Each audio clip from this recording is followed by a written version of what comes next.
শিরক এবং কুফরের প্রতি কোনো দুর্বলতা থাকতে পারবে না। শিরকি কর্মকাণ্ডকে কোনোভাবে সমর্থন করা যাবে না। শিরকি কর্মকাণ্ডকে শুভেচ্ছা জানানো যাবে না। শিরকি কর্মকাণ্ড, শিরকি আকবর, দুর্গা পূজাকে শুভেচ্ছা জানানোর মানে হলো তার শুভ কামনা করা, ওইগুলোকে সাপোর্ট করা। ঈমান হারা হয়ে যাবেন, ঈমান হারা হয়ে যাবেন। ক্ষমতার জন্য, রাজনীতির জন্য। হ্যাঁ, আমাদের এক আমাদের এক হুজুর কি হয়েছেন, উপদেষ্টা হয়েছেন, তাকেও দেখলাম দুর্গা পূজায় গিয়ে কত কিছু করতে।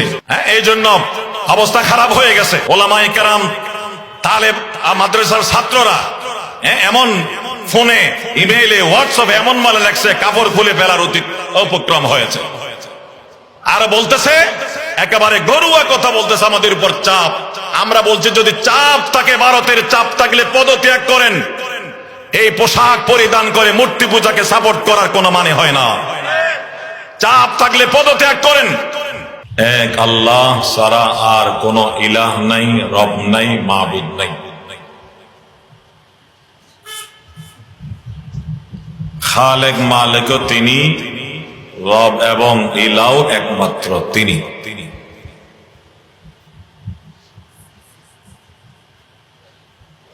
কেউ আল্লাহকে খালেক এবং সৃষ্টিকর্তা বিশ্বাস করে, তবে একমাত্র রব এবং ইলাহ বিশ্বাস করে না, তারাও কাফের। আর যদি আল্লাহর সাথে অন্য কাউকে ইলাহ বিশ্বাস করে, রব বিশ্বাস করে, তাহলে সে কাফের, মুশরিক।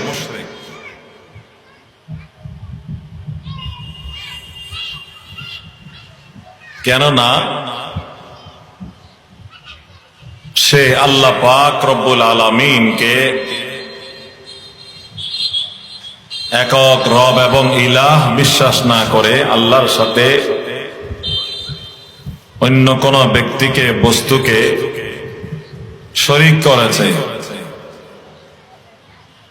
ইলাহ তো, মাবুদ তো একমাত্র আল্লাহ, রব একমাত্র আল্লাহ। তো আল্লাহর সাথে আরো রব এবং ইলাহ, মাবুদ আছে,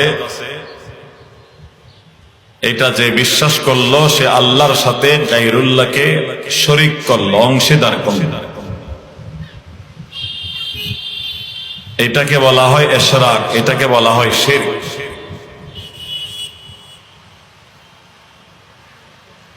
তার বহু প্রকার আছে, শিরকে আকবর, শিরকে আসগর। এইগুলো যা বললাম, এগুলো শিরকে আকবর, বড় বড় শিরক। আল্লাহর সাথে, আবারও রিপিট করছি আমি কথা, আল্লাহর সাথে অন্য কাউকে শরীক করা, ইলাহ হওয়ার মধ্যে, রব এবং মাবুদ হওয়ার মধ্যে। তারা আল্লাহরও ইবাদত করে, অন্য কারো ইবাদত করে। আরবিতে বলে ইবাদত, বাংলায় বলে পূজা। আল্লাহরও পূজা করে, গায়রুল্লাহরও পূজা করে। এরা হচ্ছে মুশরিক, কাফেরও, মুশরিকও।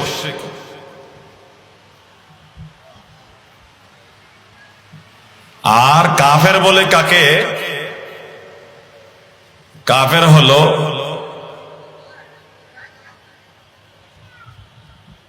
ইনকারু শাইইন মিম্মা জাআ বিহি আন-নবী সাল্লাল্লাহু আলাইহি ওয়াসাল্লাম মিন ইনদিল্লাহি তাবারাকা ওয়া তাআলা। আমাদের প্রিয় নবীজি আল্লাহর পক্ষ থেকে যা বিধান, যা কথা নিয়ে এসেছেন, নবীজি যে সব কথাবার্তা আমাদেরকে বলেছেন, যেগুলো সত্য, ওখান থেকে কোন একটা কথাকে, বিষয়কে অস্বীকার করার নাম হলো কুফর। কোন একটা বিষয়, কোন একটা জিনিস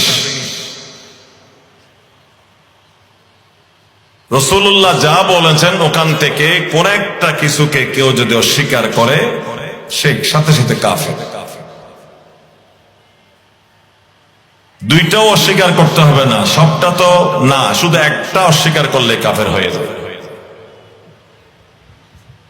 যেমন টোটাল আল্লাহ তাআলাকে অস্বীকার করলে যেমন কাফের হয়, আল্লাহর কোন বিধানকে অস্বীকার করলেও মানুষ কাফের হয়ে যায়। তাহলে কাফের মানে হলো অস্বীকারী, মুশরিক মানে হলো অংশীদারকারী। কাফের শব্দের অর্থ হলো অস্বীকারী, যে রসুল আনিত কোনো কিছুকে অস্বীকার করে।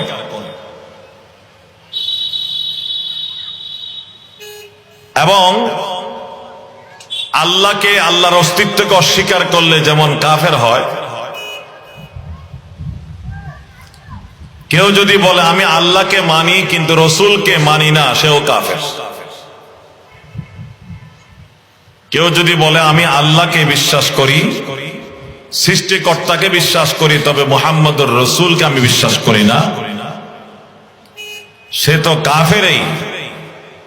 যদি এইটুকু বলে আমি আল্লাহকে বিশ্বাস করি কিন্তু মুহাম্মদুর রসুল কর্তৃক আনিত একটা বিধান আমি অস্বীকার করি, একটা বিধান আমি মানি না, তাহলে সেও কাফের। কোরআন শরীফ আল্লাহ তাআলা তাদেরকে কাফের বলেছেন, যারা রাসূল করিম সাল্লাল্লাহু আলাইহি ওয়াসাল্লামকে সব বিষয়ে মান্য করে না, যদিও আল্লাহকে মানে। যেমন ইহুদি এবং নাসারা। এখনকার ইহুদি নাসারা যারা আছে, খ্রিস্টান, তারা তো প্রায় নাস্তিক হয়ে গেছে। আমাদের রসুলের যুগে যারা ইহুদি ছিল তারা তো ধর্ম পালন করত, তারা তাওরাত পড়ত। যারা নাসারা ছিল, খ্রিস্টান, তারা ইনজিল পড়ত। এমনকি তারা আমাদের রসুলের সাথে বারবার মোনাজারাও করেছে। ইহুদিরা বলতে চায় যে মূসা আলাইহিস সালামের ধর্ম কিয়ামত পর্যন্ত বহাল থাকবে।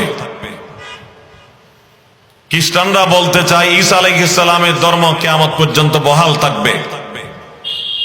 তার মানে ইহুদিরা বলতে চায় মূসা আলাইহিস সালাম আখিরি নবী, তারপর আর কোন নবী নাই।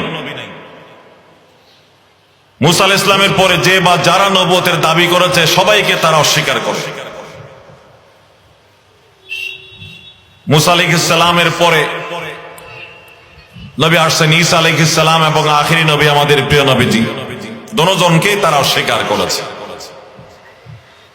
আর খ্রিস্টানরা বলে ঈসা আলাইহিস সালাম শেষ নবী, ওনার পর আর কোন নবী নেই, ওনার চেয়ে বড় কোন নবী নেই।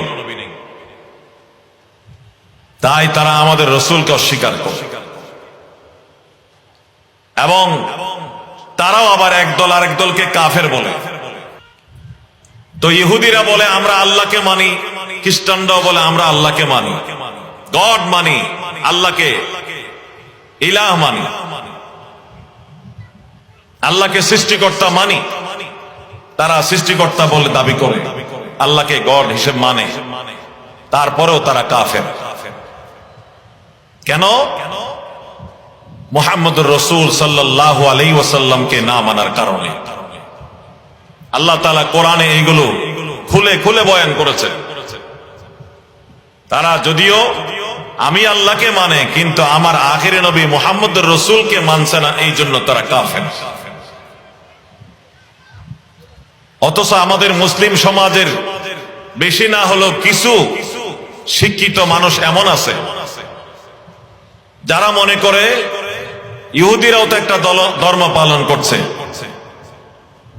খ্রিস্টানরাও তো একটা ধর্ম পালন করছে, তারা ধর্মীয় অনুশাসন মেনে চলে, আমরা যেমন একটা ধর্ম পালন করি। মানে তাদের ধর্মকেও সাপোর্ট করে, নিজের ধর্মকে যেমন সাপোর্ট করে।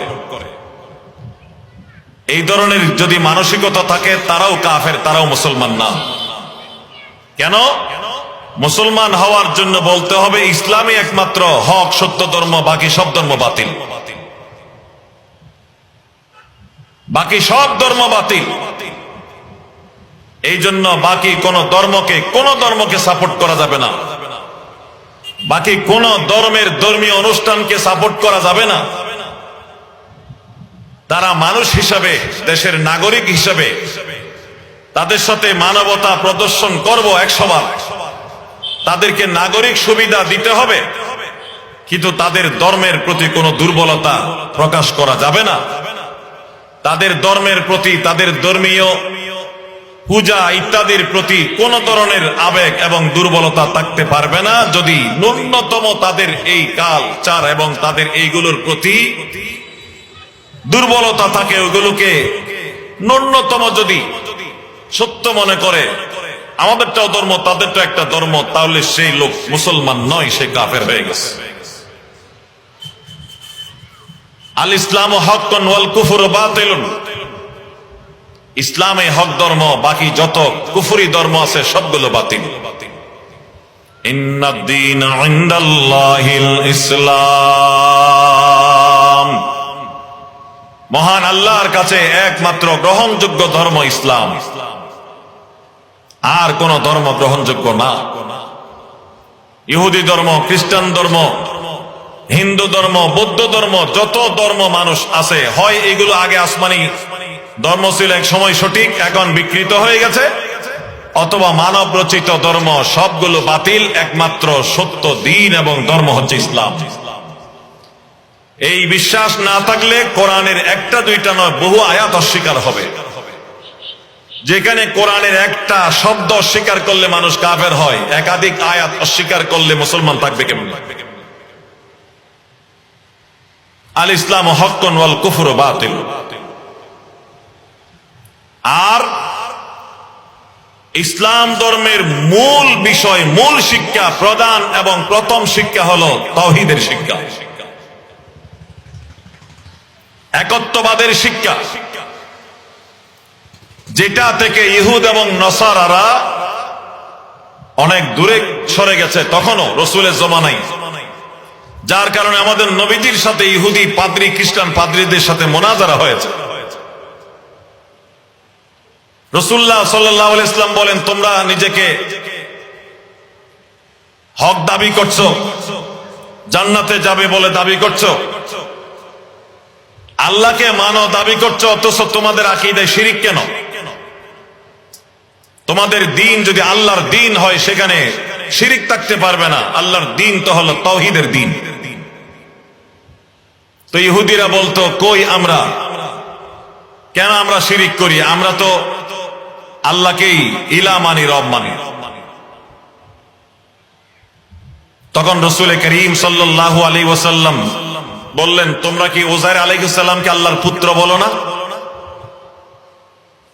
তোমরা তো উযাইরকে আল্লাহর পুত্র বলো। আল্লাহ কোরআন মাজিদে বলেছেন, ওয়াকালাতিল ইয়াহুদু উযাইর ইবনুল্লাহ,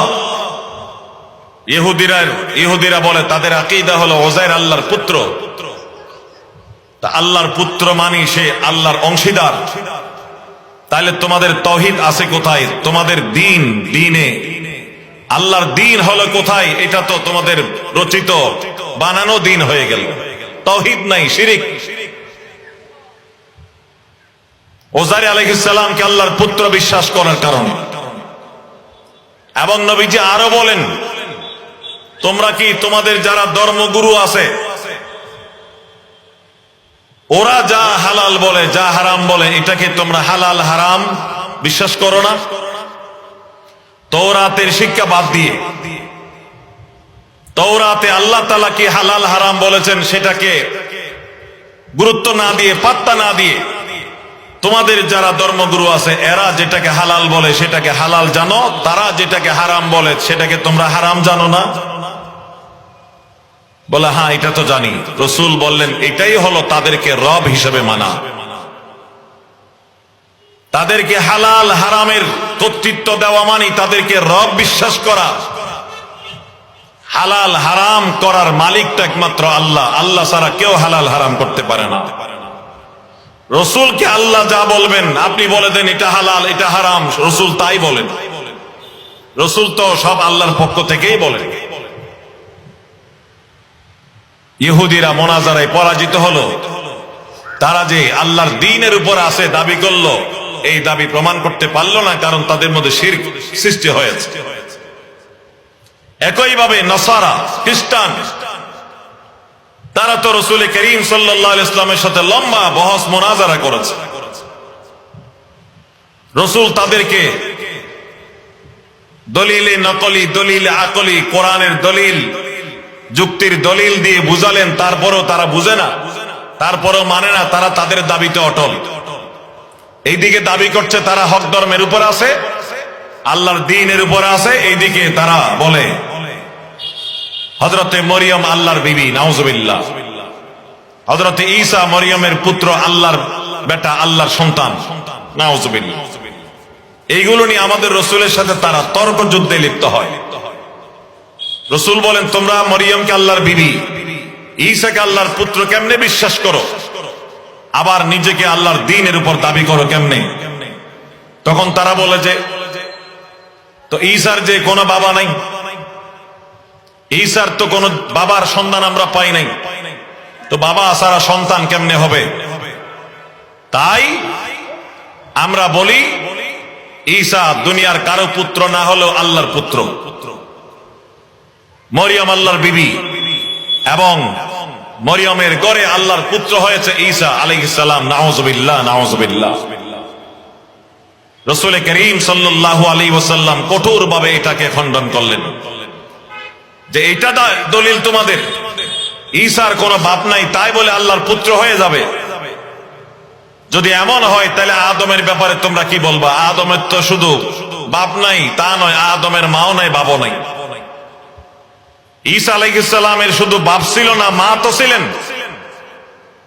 আদমের তো বাপও নাই, মাও নাই। আদমের ব্যাপারে তোমরা আল্লাহর পুত্র বলো না কেন আদমকে?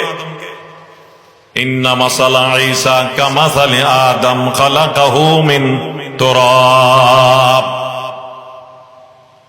আল্লাহ জবাব দিয়েছেন, ঈসার উদাহরণ হলো আদমের মতো। আদমকে আল্লাহ মা বাপ ছাড়া মাটি দিয়ে সৃষ্টি করেছেন।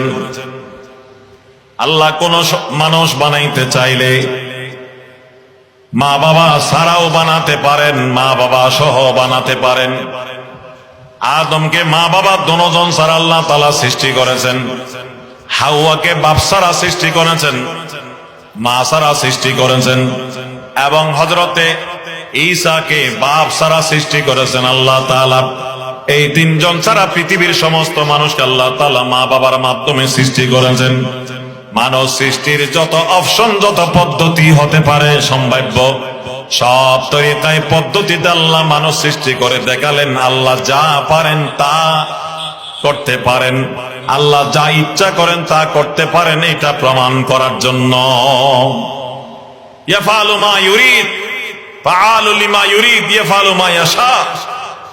আল্লাহ যা চান তা করতে পারেন, যেমন ইচ্ছা তেমন করতে পারেন। রাসূল যখন আদমের উদাহরণ টানলেন তখন খ্রিস্টানরা নীরব হয়ে গেল, কিচ্ছু বলতে পারছে না। যে কথা তো সত্য, ঈসার শুধু বাপ না থাকার কারণে যদি তাকে আমরা আল্লাহর পুত্র বলি, তাহলে আদমের তো মাও নাই, বাপও নাই, তাকে আমরা আল্লাহর পুত্র বলি না কেন? তারা সামনে চলতে পারল না। কিন্তু রাসূল করিম সাল্লাল্লাহু আলাইহি ওয়াসাল্লামের দাবিও তারা মেনে নিচ্ছে না। তারপরও তারা তাদের দাবিতে অনড়, দলিলবিহীন দাবি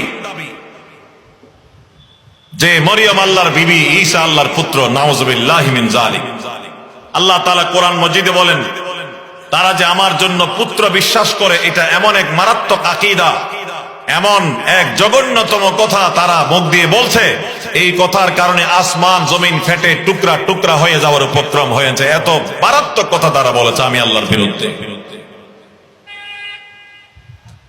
তারপরেও যখন তারা মানে না, রাসূল করিম সাল্লাল্লাহু আলাইহি ওয়াসাল্লাম খ্রিস্টানদের উদ্দেশ্যে যেটা সর্বোচ্চ চ্যালেঞ্জ, চ্যালেঞ্জের সর্বোচ্চ পদ্ধতি যেটাকে বলা হয় মুবাহালা, রাসূল করিম সাল্লাল্লাহু আলাইহি ওয়াসাল্লাম তাদেরকে মুবাহালার দাওয়াত দিলেন। এরপরেও যদি তোমরা না মানো আমার ইসলাম ধর্মকে, আমাকে আল্লাহর নবী না মানো, তাহলে চলো খোলা আকাশে চলো, তোমরা আসো, তোমাদের সন্তান, তোমাদের মা বাপ, তোমাদের বন্ধু বান্ধব সবাইকে নিয়ে আসো, আমি আমার পরিবারের সবাইকে নিয়ে যাব।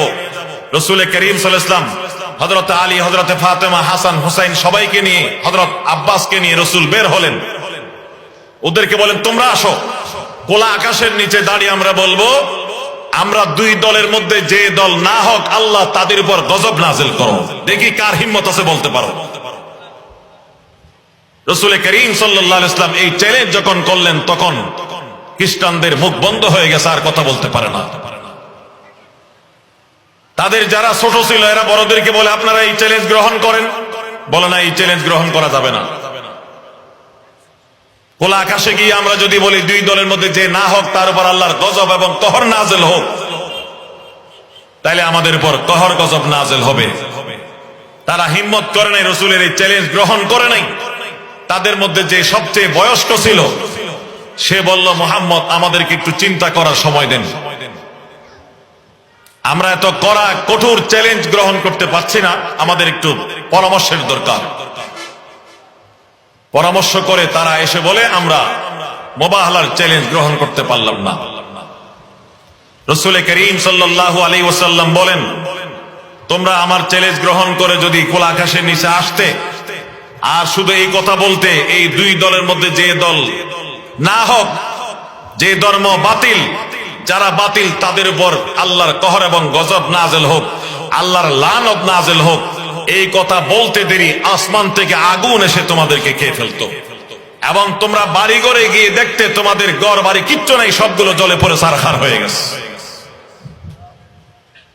এই চ্যালেঞ্জ তোমরা গ্রহণ করো নাই, বেঁচে গেলা। এইভাবে খ্রিস্টানদের সাথে ইহুদিদের সাথে রাসূলুল্লাহ সাল্লাল্লাহু আলাইহি ওয়াসাল্লাম বহস করে, মুনাজারা করে, ডিবেট করে প্রমাণ করে দিয়েছেন তারা বাতিল, তারা কাফের, অথচ তারা আল্লাহকে মানত। আমি এই পয়েন্টটা বোঝানোর জন্য এত লম্বা আলোচনা। আল্লাহকে মানার পরেও রাসূলের আনিত কোন কথাকে অস্বীকার করলে মানুষ মুসলমান থাকে না, মানুষ কাফের হয়ে যায়। আল্লাহকে মানে এই কথা বলার পরেও বা অন্তরে মানেও, এরপরেও যদি রাসূল করিম সাল্লাল্লাহু আলাইহি ওয়াসাল্লামকে না মানে, রাসূলের আনিত কোন বিধানকে না মানে, রাসূলের আনিত কোন হুকুমকে না মানে, তাহলে সে মুসলমান থাকে না, সে কাফের হয়ে যায়। তাই কাফের হলো অস্বীকারকারী, মুশরিক হলো অংশীদারকারী। আল্লাহর সাথে কাউকে অংশীদার করলে তাকে বলে মুশরিক। কাফেরের জন্য চিরস্থায়ী জাহান্নাম, মুশরিকের জন্য চিরস্থায়ী জাহান্নাম। কুফর এবং শিরক এই দুই গুনাহকে আল্লাহ তাআলা কখনো ক্ষমা করবেন না, যদি তওবা না করে মারা যায় তারা। অর্থাৎ কুফর এবং শিরক নিয়েই যদি মারা যায় তাদের জন্য চিরস্থায়ী ঠিকানা জাহান্নাম। এগুলো ক্ষমার অযোগ্য অপরাধ। আর কারো আকীদায় যদি কুফর না থাকে, শিরক না থাকে, তার আকীদায় তাওহীদ ঠিক থাকে, আকীদায় রিসালাত এবং আকীদায় আখিরাত সঠিক মজবুত নিখুঁত থাকে, সে যদি আসমান থেকে নিয়ে জমিন ভর্তি গুনাহ করে, অন্য পাপ করে, সগীরা কবিরা মিলাই, আল্লাহ তাআলা তার আকীদায় তাওহীদের উসিলাই, আল্লাহ তাআলা তার ঈমানের উসিলাই তাকে অবশ্যই জান্নাত দান করবেন। হ্যাঁ, তার পাপের জন্য আল্লাহ তাআলা হয়তো তাকে শাস্তি দেবেন, কিছুদিন শাস্তি দেবেন, জাহান্নামে নিক্ষেপ করো, অথবা এটা আল্লাহর ইচ্ছাধীন ব্যাপার। ইনশা আযাবা। আহলে সুন্নাত ওয়াল জামাতের আকীদা হলো আল্লাহ চাইলে পাপিষ্ট ঈমানদারকে আযাব দেবেন, ওয়া ইনশা গফারা, আল্লাহ চাইলে ক্ষমা করে দেবেন বিরহমাতিহি, তার দয়ার কারণে, অথবা বিশাফাআতি হাবিবিহি, আল্লাহর হাবিবের আমাদের রাসূলের সুপারিশের কারণে, অথবা বিশাফাআতি আশ-শুহাদা ওয়াল উলামা, শহীদ এবং আলেমদের সুপারিশের কারণে আল্লাহ তাআলা ওই পাপিষ্ট ঈমানদারকে ক্ষমা করে দিতে পারেন। যেমন নবীজি বলেন, ইয়াশফাউ ইয়াউমাল কিয়ামাতি সালাসা, আল আম্বিয়াউ সুম্মাল উলামাউ সুম্মাশ শুহাদা। কিয়ামতের দিন আম্বিয়ায়ে কেরাম যেমন সুপারিশ করবেন, শহীদগণ এবং হক্কানি উলামায়ে কেরাম গণ সুপারিশ করবেন। কাদের জন্য? ঈমানদার মুসলমান পাপিষ্টদের জন্য। যার ঈমানই নাই, যার ভিতরে কুফর এবং যার ভিতরে শিরক আছে, তার জন্য সুপারিশ করার প্রশ্নই নাই। তাদের জন্য সুপারিশ করার কোনো অধিকার দেওয়া হবে না, এবং সুপারিশ করবেন যে এই সুপারিশ করার জন্য আল্লাহ পাকের অনুমতি লাগবে। আয়াতুল কুরসির মধ্যে আছে না, মান যাল্লাযী ইয়াশফাউ ইনদাহু ইল্লা বিইযনি, আল্লাহর সামনে আল্লাহর অনুমতি ছাড়া কেউ সুপারিশ করতে পারবে না, মুখ খুলতে পারবে না। কারো পক্ষে পারবে না, কারো জন্য পারবে না। আল্লাহ যতক্ষণ অনুমতি না দেবেন কেউ কারো জন্য সুপারিশ করতে পারবে না। আর যারা কুফর এবং শিরিক নিয়ে মারা যায় তাদের জন্য মোটেও অনুমোদন দেওয়া হবে না। তাদের জন্য প্রশ্ন করা, সুপারিশ করার প্রশ্নই থাকবে না। এখান থেকে একটা মাসালা, কাফের এবং মুশরিকের জন্য যেমন কিয়ামতের ময়দানে কোন সুপারিশকারী থাকবে না। কোরআনের আয়াত, ওমা লিজ্জালিমিনা মিন আনসার। কাফের মুশরিক হলো সবচেয়ে বড় জালেম, এদের জন্য কোন সুপারিশকারী থাকবে না। তেমনি ভাবে কোন কাফের মুশরিক মারা গেল, আমাদের দেশে অনেক সময় বিধর্মী বড় লোক মারা যায়, দুনিয়াবী হিসেবে বড় লোক মারা যায়, তখন দেখা যায় যারা রাষ্ট্রীয় ক্ষমতায় থাকে তারা শোক বার্তা দেয়। ওখানে আমরা দেখতে পাই কখনো কখনো লেখে যে আমরা অমুক প্রয়াত অমুকের আত্মার মাগফিরাত কামনা করছি, এরকম লেখে আমি দেখছি। তো যারা সেক্রেটারি আছে এগুলো বানায় তাদের কাছে তো এলেম নাই, যারা এগুলো লেখে সেক্রেটারি তাদের কাছেও শরীয়তের এলেম, আর যারা বড়রা দস্তখত করে তাদের কাছে তো মোটেও এলেম নাই। তারা তো এগুলো বাংলাও লিখতে জানে না, এমনি দস্তখত করেছে। সেক্রেটারি এই সব কিছু করে। যারা মন্ত্রী হয়, এমপি হয়, অনেকে লেখাপড়া বেশি জানে না, কিছু জানলেও বেশি জানে না, তাদের পদ অনুযায়ী জানে না লেখাপড়া। তবে যারা সেক্রেটারি হয় তারা দক্ষ হয়, ওরা সবকিছু লিখে দেন, ওনারা দস্তখত করে। এখন দোনো পক্ষ, দোনোজন ঘুমন্ত, কে কারে জাগাবে? দুইজনেই যদি ঘুমন্ত থাকে তাহলে কেউ কাউকে ঘুম থেকে জাগাতে পারবে? একজনকে জাগতে হবে, একজনকে সজাগ থাকতে হবে, তখন আরেকজন ঘুমন্তকে জাগানো যায়। দুইজনেই অন্ধকারে আছে, কে কাকে আলো দেখাবে? তো লেখে দে অমুকের আত্মার মাগফিরাত কামনা করছি, অথচ যার জন্য এই যার মাগফিরাত কামনা করতেছে সেই লোকটা কাফের অবস্থায় মারা গেছে, মুশরিক অবস্থায় মারা গেছে, বিধর্মী অবস্থায় মারা গেছে, পৌত্তলিক ধর্ম পালন করার মূর্তি পূজারী অবস্থায় মারা গেছে, ইহুদি খ্রিস্টান অবস্থায় মারা গেছে। তার জন্য মাগফিরাতের দোয়া করা মুসলমানের জন্য হারাম, জায়েজ নাই। যারা মৃত্যুবরণ করবে কুফরের উপর, শিরকের উপর, তাদের জন্য মাগফিরাতের দোয়া করা কি নাই? জায়েজ নাই। তাদের জন্য ক্ষমা প্রার্থনা করা যাবে না। তাদের জন্য কিয়ামতের ময়দানে নবীজি সুপারিশ করতে পারবেন না, কেউ সুপারিশ করবেন না, সুপারিশের অপশন তার জন্য থাকবে না। এটা হলো ইমানদারের জন্য, ইমানদার যারা পাপিষ্ট তাদের জন্য সুপারিশের অপশনটা, কাফের মুশরিকদের জন্য নয়। তাই কাফের মুশরিকদের জন্য দোয়া করারও কি নাই? মাগফিরাতের দোয়া করা জায়েজ নাই। এই জন্য আমাদের তো দুনিয়াবী ব্যবসায়িক জীবনে, রাজনৈতিক জীবনে, সামাজিক জীবনে অনেক বিধর্মীদের সাথে রিলেশন থাকে, সামাজিক সম্পর্ক। আল্লাহ তাআলা কোরআনে কিন্তু জায়গায় জায়গায় বারবার বলেছেন কোন কাফেরকে অন্তরঙ্গ বন্ধু বানাতে পারবে না, কোন কাফেরকে অন্তরঙ্গ বন্ধু বানাতে পারবে না। সামাজিক ভাবে তাদের সাথে বাসা বন্ধুত্ব এবং সম্পর্ক রাখতে পারবে, অন্তরঙ্গ বন্ধু কোন কাফেরকে বানানো জায়েজ নাই। এখন বন্ধুত্ব করে বা সম্পর্ক আছে, বা ব্যবসায়িক সম্পর্ক, সামাজিক সম্পর্ক, রাজনৈতিক সম্পর্ক, এই জন্য তারা মারা গেলে তাদের জন্য শোক বার্তা পাঠায়, হ্যাঁ, তাদের জন্য ব্যানার ছাপাই, ওখানে মাগফিরাত কামনা করে। এই মাসালা জেনে রাখবেন, যাদের মৃত্যু হয়েছে কুফর এবং শিরকের উপর, তাদের জন্য মাগফিরাতের দোয়া করা জায়েজ নাই। কেন? আল্লাহ কোরআনে বলে দিয়েছেন কুফর এবং শিরিক ক্ষমার যোগ্য অপরাধ।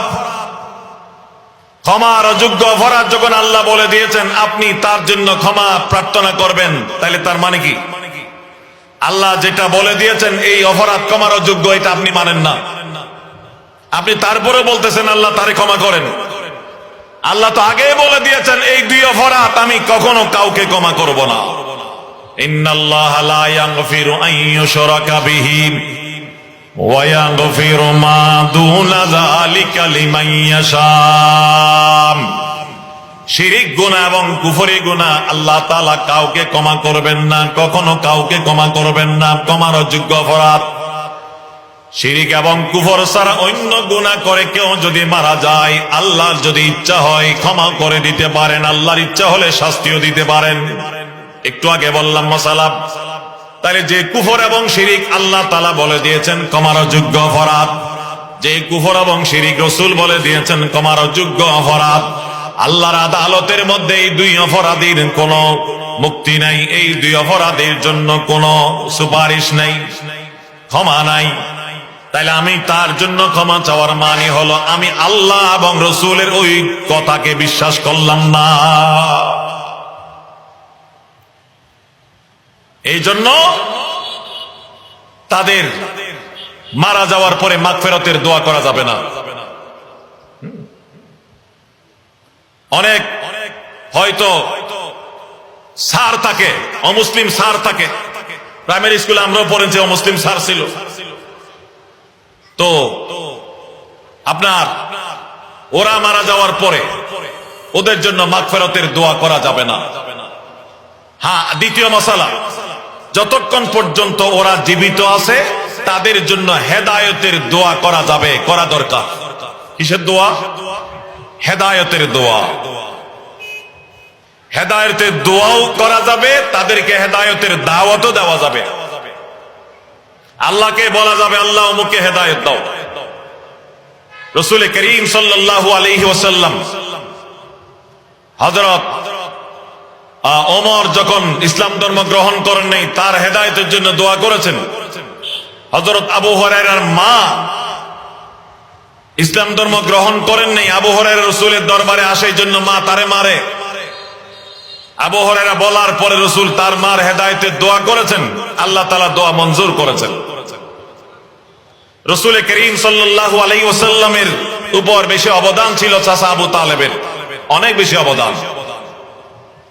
কারণ আব্দুল মুত্তালিব দাদা রাসূলকে বেশি ভালোবাসতেন, যেহেতু রাসূল ছিলেন তার ইয়েতিম নাতি। রাসূলের বাবা আগে মারা গেছেন, তো নাতি যদি ইয়েতিম হয় দাদা খুব স্নেহ করে। আমাদের সমাজে এরকম আছে।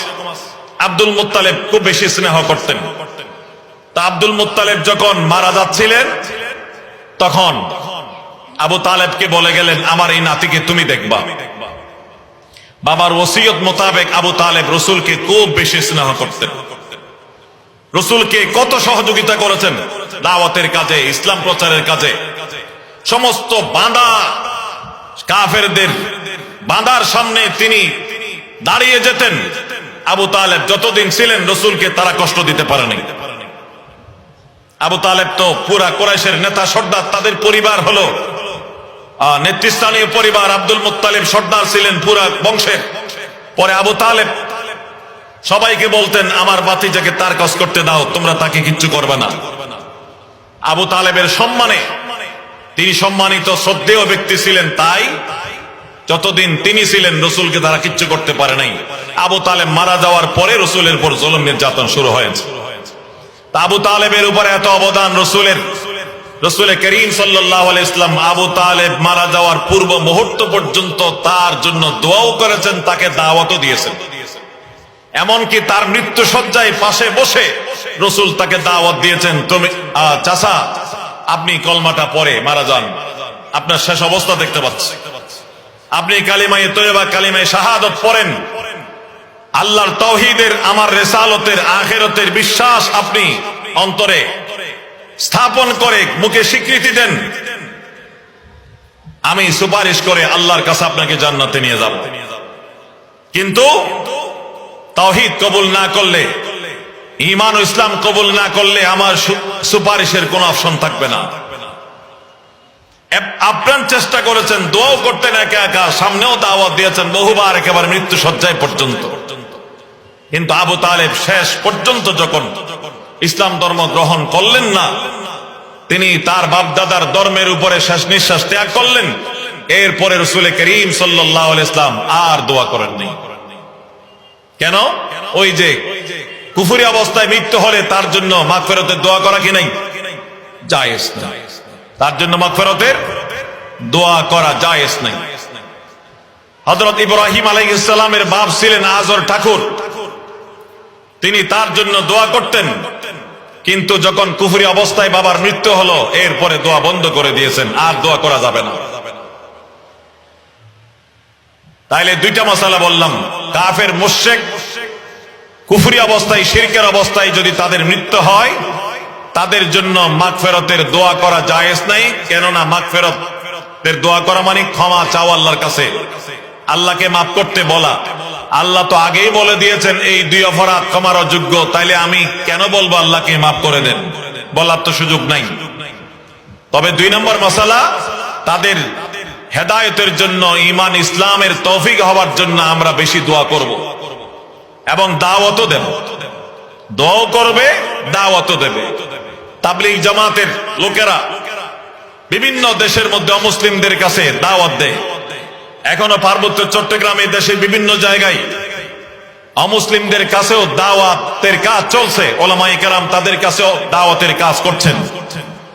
তাদের ঘরে কাছে গিয়ে সরাসরি মৌখিকভাবে দাওয়াত যেমন দেন এবং গোপনে তাদের জন্য তাহাজ্জুদ পড়ে আল্লাহর দরবারে হেদায়েতের দোয়াও করেন। যতক্ষণ তাদের মৃত্যু না হবে কুফরির উপর, শিরকের উপর, ততক্ষণ আপনি আপনার দোয়া করেন, চেষ্টা করেন যেন আল্লাহ তাদেরকে হেদায়েত দান করেন। রাসূল করিম সাল্লাল্লাহু আলাইহি ওয়াসাল্লাম হযরত আলীকে বলেন, আলী, তোমার মাধ্যমে যদি একজন মানুষ হেদায়েত হয়, তোমার মাধ্যমে একজন মানুষ যদি ঈমানওয়ালা হয়, কালমাওয়ালা হয়, তাহলে আরবের লাল বিশাল টকটকে লাল ওট তোমার হওয়ার চেয়ে এটা তোমার জন্য আরো লাভজনক হবে। সে আরব যুগের বিশাল টকটকে লাল ওট, ঘোড়া, এইগুলো ছিল বর্তমান যুগের মার্সিডিজ গাড়ি থেকে আরো দামি জিনিস। হ্যাঁ, কয়েক কোটি টাকা দাম। তো রাসূল করিম সাল্লাল্লাহু আলাইহি ওয়াসাল্লাম বলেন, আলী, তোমার মাধ্যমে একজন মানুষ যদি আল্লাহ ওয়ালা হয়, ঈমান ওয়ালা হয়, কালেমা ওয়ালা হয়, এটা তোমার জন্য এত বেশি লাভজনক হবে। তুমি একটা লাল ওট পেলে তার মালিক হলে যে পরিমাণ তোমার লাভ হবে তার চেয়ে বেশি তুমি লাভবান হবে। এবং ওই মানুষ যত ঈমান আনার পরে নেক আমল করবে, ওই সবগুলোর সওয়াব যিনি দাওয়াত দিলেন তার আমলনামায় যোগ হতে থাকবে।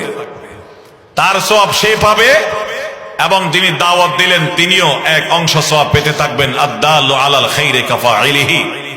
তো বলতেছিলাম, আমাদের ইসলাম ধর্মের মূল বিষয় হলো তাওহীদের আকীদা। তাওহীদ এবং শিরক দুইটা বিপরীত জিনিস, আগুন এবং পানির মতো, রাত এবং দিনের মতো।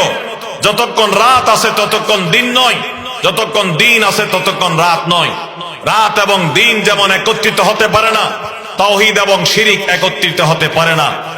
যার ভিতরে তাওহীদ থাকবে তার ভিতরে বিন্দু পরিমাণ শিরক থাকতে পারবে না, আর যার ভিতরে বিন্দু পরিমাণ শিরক ঢুকবে তার ভিতরে তাওহীদ থাকতে পারে না। হুমা মুতাআরিজান নাকিজান ওয়ালা ইয়ারতাফিআন, লা ইয়াসতামিআন ওয়ালা ইয়ারতাফিআন। শিরক এবং তাওহীদ দুটোটা এমন দুই বিপরীত জিনিস, দুটোটা কখনো একত্রিত হবে না, আবার দুটোটা সবাই একসাথে রহিত হবে না। একজন মানুষের কলবের ভিতরে তাওহীদও থাকবে, শিরকও থাকবে, এমন হবে না। শিরক থাকলে তাওহীদ নাই, তাওহীদ থাকলে শিরক নাই। দুটোটা একত্রিত হবে না, আবার দুটোটা একসাথে রহিত হবে না। যে ওই মানুষটার মধ্যে তাওহীদও নাই, শিরকও নাই, এমন হবে না। তাওহীদও নাই, কুফরও নাই, এমন হবে না। যদি মুসলমান না হয় তাহলে কে? সেই কাফের। কাফের থেকে বের হয়ে আসলে সেই নিশ্চয়ই মুসলমান। দোনোটা আগুন পানির মতো, এবং নতিজা হিসাবেও দোনোটা সম্পূর্ণ বিপরীত। তাওহীদের আকীদা নিয়ে কেউ যদি মারা যায় তার জন্য নিশ্চিত জান্নাত, শিরকের আকীদা নিয়ে যে মারা যাবে তার জন্য নিশ্চিত জাহান্নাম, তার জন্য নিশ্চিত জাহান্নাম। তাওহীদের আকীদা, তাওহীদের আমল, ইসলামের আমল মানুষকে জান্নাতে নিয়ে যাবে। শিরকের আকীদা, শিরকি কর্মকাণ্ড মানুষকে জাহান্নামে নিয়ে যাবে। সূরা কাফিরুনের আখেরি আয়াত, লাকুম দীনুকুম ওয়ালিয়া দীন। মক্কার কাফের এবং মুশরিকদের উদ্দেশ্যে আল্লাহ তাআলা এই সূরা নাযিল করেছেন। যখন মক্কার কাফেরদের একদল ওয়ালিদ ইবনে মুগীরা, উবাই ইবনে খালাফ, এরকম আরবের বড় বড় নেতারা রাসূল করিম সাল্লাল্লাহু আলাইহি ওয়াসাল্লামের দরবারে আসলো।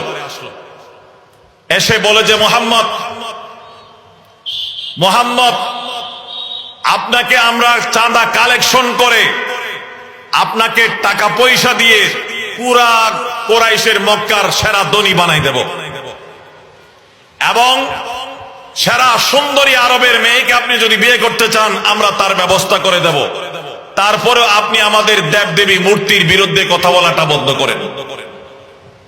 রাসূল করিম সাল্লাল্লাহু আলাইহি ওয়াসাল্লাম বললেন, আমার প্রেরণ তো আল্লাহর পক্ষ থেকে, এই জন্য আমাকে আল্লাহ প্রেরণ করেছেন দেবদেবী মূর্তি শিরকের বিরুদ্ধে কথা বলার জন্য। আমাকে আল্লাহ নির্দেশ দিয়েছেন মূর্তি দেব দেবী থাকলে ভেঙ্গে চুরমার করে দেওয়ার জন্য।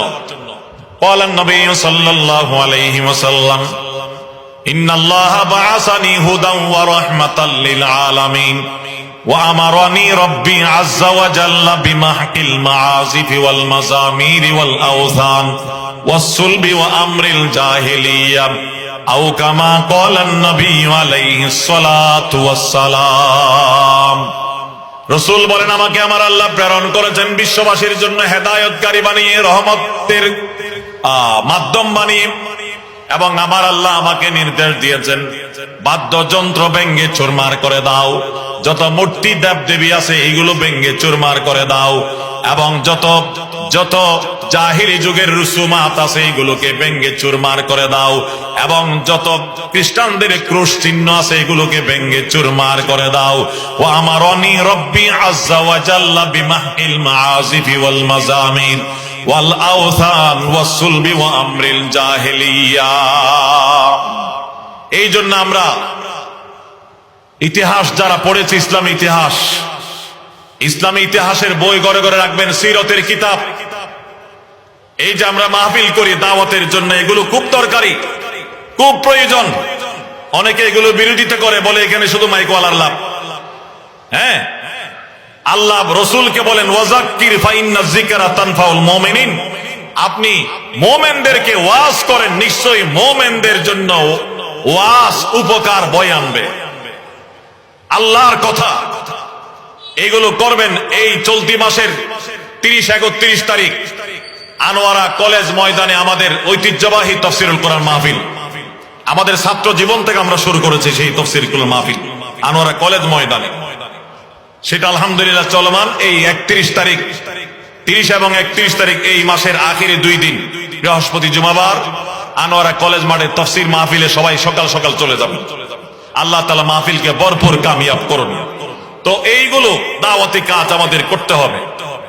তো রাসূল করিম সাল্লাল্লাহু আলাইহি ওয়াসাল্লামকে আল্লাহ পাক রব্বুল আলামিন প্রেরণ করেছেন এইগুলো ভেঙ্গে দেওয়ার জন্য। বলতেছিলাম এগুলো যেমন করব, আমাদেরকে কিছু জরুরি কিতাব মোতালা করতে হবে। এখন তো নারী, শিশু এবং ছেলে মেয়ে, নারী পুরুষ সবাই আলহামদুলিল্লাহ শিক্ষিত। অশিক্ষিত, কম শিক্ষিত নাই, এখন প্রায় উচ্চ শিক্ষিত মানুষ। এই জন্য ঘরে ঘরে আমাদেরকে কিছু কিতাব রাখতে হবে স্টাডির জন্য, ঘরে তালিমের জন্য। তাফসীরে মারিফুল কোরআন কিনে কিনে ঘরে ঘরে রাখবেন। তাফসীরে মারিফুল কোরআন কিনে ঘরে রাখবেন। তাফসীর ইবনে কাসীরও কিনা যায়, তবে তার চেয়ে তাফসীরে মারিফুল কোরআন আগে বললাম এই জন্য, যেহেতু ওখানে অনেক জরুরি মাসআলা আছে যেগুলো আমাদের এই সমসাময়িক প্রয়োজন দরকার। তাফসীরে মারিফুল কোরআন কিনবেন, একটা তাফসীরের কিতাব, একটা হাদিসের কিতাব কিনবেন। বড় কিনতে না পারলে রিয়াজুস সালিহিন কিনবেন। রিয়াজুস সালিহিন ইমাম নববীর কিতাব বাংলায় আছে, কিনে ঘরে রাখবেন। এবং একটা সিরতের কিতাব কিনবেন, রাসূলের জীবনী গ্রন্থ কি কিনবেন? সবচেয়ে উপকারী সিরতের কিতাব হবে সিরাতুল মুস্তাফা। আল্লামা ইদ্রিস কান্দলবী রহমতুল্লাহি আলাইহি বিশ্ববিখ্যাত মুফাসসিরে কোরআন, মুহাদ্দিসে আজম, তিনি লিখেছেন সিরাতুল মুস্তাফা 3 খণ্ডের এই সিরতের কিতাব কিনে পড়বেন। কোন বই কেনার সময়, কোন কিতাব যদি কিনতে হয়, হক্কানি আলেমদের সাথে পরামর্শ করে যাচাই করে কিনবেন। দোকান থেকে যে কোনো বই কিনে পড়বেন না। যে কেউ বই উপহার দেবে, ইদানিং বই টই ঘরে ঘরে পাশা পাঠানোর প্রক্রিয়া শুরু হয়েছে। যে কারো লেখকের বই পড়বেন না, যে কোনো লেখকের বই পড়বেন না, যে কোনো মতবাদের বই পড়বেন না। গোমরা হয়ে, ঈমান হারা হয়ে দুনিয়া থেকে যাবেন। হক্কানি আলেমদের সাথে পরামর্শ করে তারা যে বইগুলো পড়তে বলেন, যে কিতাবগুলো পড়তে বলেন, ওইগুলো পড়বেন। আমি এর চেয়ে বেশি সিলেবাস লাগবে না। একটা তাফসীরের কিতাব বললাম, তাফসীরে মারিফুল কোরআন। একটা হাদিসের কিতাব বললাম, রিয়াজুস সালিহিন কিনেন, আমলি লাইনে উপকারী হবে। তারপরে ফজাইলে আমাল তো মসজিদে মসজিদে আছে। রিয়াজুস সালিহিন কিনেন ইমাম নববীর। আমাদের হিন্দুস্তানের মধ্যে, পাকিস্তান, বাংলাদেশ এবং ইন্ডিয়ার মধ্যে গড়ে গড়ে মসজিদে মসজিদে হলো ফজাইলে আমাল। আরব বিশ্বের মসজিদে মসজিদে হলো রিয়াজুস সালিহিন। তারা রিয়াজুস সালিহিনের তালিম করে, আপনি করে রিয়াজুস সালিহিনের তালিম করেন। এটা হাদিসের কিতাবের নাম বললাম। সিরতের কিতাব সিরাতুল মুস্তাফা কিনেন, তারপরে পড়বেন। আরেকটা ফিকহের কিতাবের নাম বলি, যেখানে ফিকহ সহ সবকিছু আছে। আমি প্রায় সময় মাহফিলে বয়ানে বলি, আগেও বলছি, বেহেশতি জিওয়ার পুরো 11 খণ্ড কিনেন। না পারলে খণ্ড খণ্ড প্রথম 2-3 খণ্ড কিনেন। এইগুলোতে নামাজ, রোজা, হজ, যাকাতের পাক না পাকের জরুরি মাসাইল গুলো পাবেন। পুরুষের জন্য দরকার, মহিলাদের জন্য দরকার। এই বইগুলো পড়বেন। আমরা রাসূল করিম সাল্লাল্লাহু আলাইহি ইসলামের ভালোবাসা, মহাব্বত লালন করি, না হলে মুসলমান হওয়া যাবে না। কিন্তু ইসলাম শুধু আপনার জানার নাম নয়, ইসলাম মানতে হবে, জানতে হবে, মানতে হবে, সঠিকটা জানতে হবে। এলেম অর্জন করাও জরুরি। সহি এলেম শিখে তারপরে জানবেন। তো আসুন, এই কথা ফাঁকে বললাম, রাসূল করিম সাল্লাল্লাহু আলাইহি ইসলামের কাছে কি গেল? এই মক্কার বড় বড় নেতারা গেল কি প্রস্তাব নিয়ে, যে আপনি আমাদের দেব দেবী মূর্তির বিরুদ্ধে কথা বলেন, এগুলো বন্ধ করেন, আমরা আপনাকে টাকা পয়সা দিয়ে সেরা ধনী বানাই দেব, অথবা আপনাকে আমরা সেরা সুন্দরী নারী বিয়ে করে দেব, আমাদের নেতা বানাই নেব, আপনাকে আমরা নেতা বানাই নেব। রাসূল করিম সাল্লাল্লাহু আলাইহি ওয়াসাল্লাম বলেছেন, না, কখনো হতে পারে না। আমাকে আল্লাহ প্রেরণ করেছেন এইগুলো করার জন্য। আজকে যারা নেতৃত্বের খাহেশে নেতা হওয়ার জন্য দুর্গা পূজায় গিয়ে শুভেচ্ছা জানাচ্ছেন, আপনাদেরকে রাসূলের সিরত থেকে শিক্ষা গ্রহণ করা চাই। রাসূলুল্লাহ সাল্লাল্লাহু আলাইহি ওয়াসাল্লামকে নেতৃত্ব এনে পকেটে ঢুকাই দিতে চেয়েছে। পুরো আরব বিশ্বের আমরা নেতা বানাবো আপনাকে। এক বাক্যে আপনার ইশারায় আমরা উঠবো এবং বসবো। আপনি শুধু আমাদের দেব দেবী মূর্তির বিরুদ্ধে সমালোচনা এবং এইগুলো নিন্দাকে বন্ধ করেন। রাসূল করিম সাল্লাল্লাহু আলাইহি ওয়াসাল্লাম বললেন, তো এটা হয় না। আমাকে তো আমার আল্লাহ প্রেরণ করেছেন এই কাজ করার জন্য, আমাকে আমার আল্লাহ পাঠিয়েছেন এই কাজ করার জন্য। আমার যতক্ষণ পর্যন্ত জান আছে, আমার এক ফোঁটা রক্ত থাকতে আমি আমার এই মিশনকে বন্ধ করব না। রাসূলকে রাজি করতে না পেরে, ওই যে বললাম আবু তালেব রাসূলের চাচা, আবু তালেবকে যাই সবাই ধরল।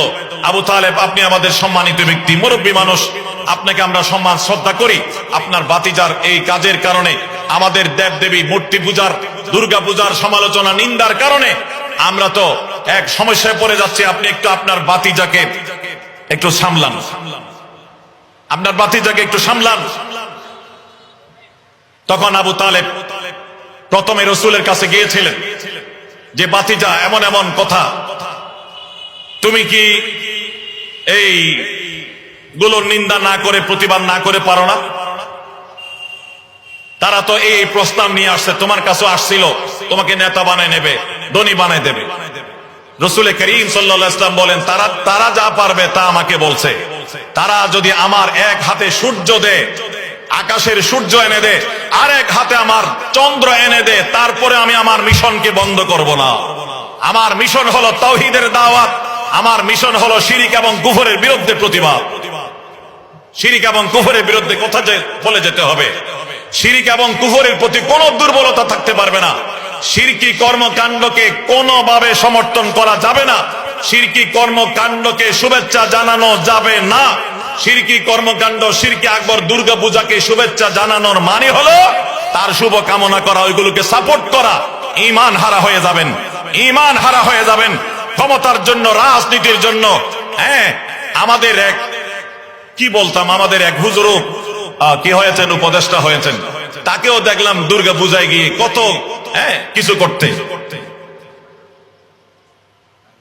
এই জন্য অবস্থা খারাপ হয়ে গেছে। ওলামায়ে কেরাম, তালেব মাদ্রাসার ছাত্ররা এমন ফোনে, ইমেইলে, হোয়াটসঅ্যাপে এমন মালে লেখছে কাপড় খুলে ফেলার উপক্রম হয়েছে। আর বলতেছে একেবারে ঘরোয়া কথা বলতেছে, আমাদের উপর চাপ। আমরা বলছি যদি চাপ থাকে, ভারতের চাপ থাকলে পদত্যাগ করেন। এই পোশাক পরিধান করে মূর্তি পূজাকে সাপোর্ট করার কোনো মানে হয় না। চাপ থাকলে পদত্যাগ করেন। এবং এই যে কিছুদিন আগে নর্থ সাউথ ইউনিভার্সিটির এক ছাত্র আমাদের পবিত্র কোরআন মজিদকে, আল্লাহ বলতেও লজ্জা লাগে, বুক কাঁপে, ফুটবলকে যেই রকম মানুষ লাথি মারে, আমার কোরআনকে এইভাবে লাথি মেরেছে। এই উপদেষ্টা পরিষদ আজ পর্যন্ত কেউ প্রতিবাদ জানাই নাই। তোমাদের এই উপদেষ্টাগিরিকে আমরা লাথি মারি। মুসলমানদের রক্তের উপর ক্ষমতায় বসে তোমরা খ্রিস্টান, ইহুদি, খ্রিস্টান, হিন্দুদেরকে খুশি করার জন্য প্রতিবাদ জানাতে পারো না। ওই শুধু পুলিশ পাঠায় তাকে অ্যারেস্ট করে নিয়ে গেছে, এইটুকু। প্রধান উপদেষ্টা থেকে নিয়ে সিনিয়র কোন উপদেষ্টার এই পর্যন্ত প্রতিবাদ করে নাই। আর আফসোস, এই দেশের এতগুলো পত্রিকা, জাতীয় পত্রিকা, একটা পত্রিকায়, জাতীয় পত্রিকায় এটাকে ফোকাস দিয়ে কোনো প্রতিবাদ করে নাই। কিসের তোমরা মুসলমান হয়ে সাংবাদিকতা করো? দুর্গা পূজাকে এই বাঙালি জাতির মহোৎসব বলে লেখো, কে শিখাইছে তোমাদেরকে সাংবাদিকতা? এটা হিন্দুদের একটা উৎসব, ধর্মীয় পূজা। হিন্দুদের পূজা লেখো, পুরা বাঙালি জাতির ধর্ম, এটা উৎসব নয়। তাদের ধর্ম তারা পালন করবে, তাদের পূজাকে তাদের জন্য লেখো এটা হিন্দুদের ধর্মীয় বড় উৎসব, এটা লেখো। পুরা বাঙালি জাতির এটা উৎসব নয়। আল্লাহ তাআলা আমাদেরকে কথাগুলো বুঝার, আমল করার তৌফিক দান করুন। সমস্ত গোমরাহি থেকে আল্লাহ পাক আমাদেরকে হেদায়েত দান করুন। আমিন। ওয়া আখিরু দাওয়ানা আলহামদুলিল্লাহি রাব্বিল আলামিন।